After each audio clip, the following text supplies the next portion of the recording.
আসসালামু আলাইকুম সবাই, কেমন আছেন? আজকে অনেক দিন পরে আমরা দুইজন বাসা থেকে বের হয়েছি। তার কারণ হলো দেখা যায় প্রত্যেকটা টাইম আমার ইউনিভার্সিটি থাকে এবং এসে খুব ক্লান্ত হয়ে যাই।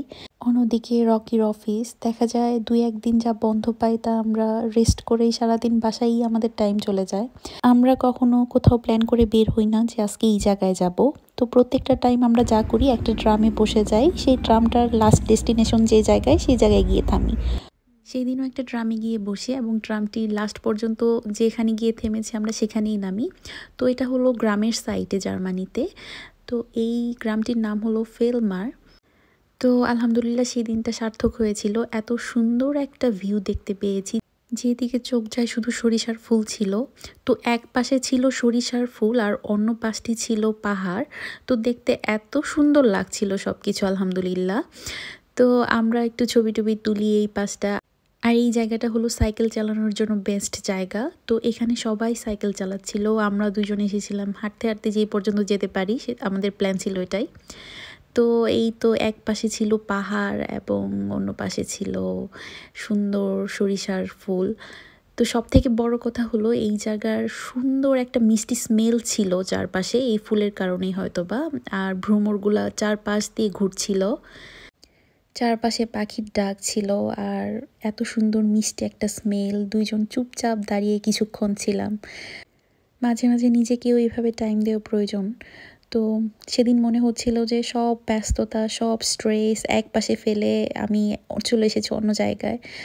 কারণ এখন উইকডেতে এমনও হয় যে রকি অফিসে চলে যায়, ও আসে, তারপরে আমার ক্লাস থাকে, আমি চলে যাই। তো দুইজনকে আমরা মানে খুব কমই হয় যে আমাদের দেখা হয়। এরকম উইকেন্ডে মাঝে মধ্যে টাইম বের করে ঘুরতে যাওয়াটাও প্রয়োজন। আর এই ভিডিওগুলো করে রেখেছিলাম বেশ অনেক দিন হয়েছে, এই এডিট করে করি বলে আর করা হয় না, টাইমও পাই না ওইভাবে। তো আজকে ভাবলাম, আজকে আরেকটা হলিডে পড়েছে জার্মানিতে, এই মাসে 4টা হলিডে পড়েছে। তো ওই হিসাবে একটু টাইম পাচ্ছি, তো ভাবলাম যে আজকে একটু এডিটিং করে ভিডিওটা দিয়ে দেই। চলে যাওয়ার আগে হঠাৎ করে মাথায় আসলো কিছু সরিষার ফুল নিয়ে যাই, সরিষা ফুলের পাকোড়া খাওয়া যাবে, বাঙালি বলে কথা তাই না। তো আমার কাছে সেরকম কিছুই ছিল না যে ফুলগুলো নিয়ে যাব। তো আমার ছোট একটা পার্স ছিল, তো কয়েকটা আমি নিয়ে যাই, এরকম কয়েকটা ভেঙে নিয়ে যাই সরিষা ফুলগুলোই। সেই দিন সব থেকে ছোট পার্সটা আমি নিয়ে গিয়েছিলাম। তো আমি খুব বেশি ফুল আনিনি, হয়তো হাতে গোনা 4-5টা গাছের কিছু ফুল নিয়ে এসেছিলাম।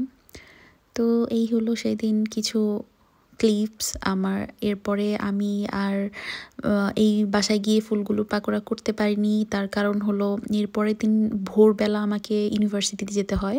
তো সেদিন আমি ফুলগুলি ফ্রিজে রেখে দেই এবং ঠিক 2 দিন পর আমি এই পাকোড়াটা করেছিলাম। এর আগে বাংলাদেশে থাকতে আমি সরিষার শাক খেয়েছিলাম। তো এটা ফুল হওয়ার আগে মেবি খেতে হয় এই শাকটা। আপনারা কেউ খেয়েছেন কিনা জানি না। তো এই সরিষা ফুলের পাকোড়াটাও কিন্তু অনেক বেশি মজার।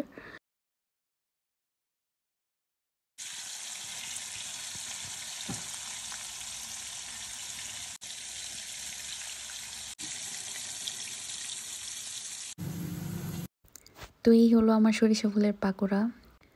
যদিও ফুলটা অনেক পরিমাণে কম ছিল, আর একটু বেশি হলে হয়তো বা আরও ভালো লাগতো।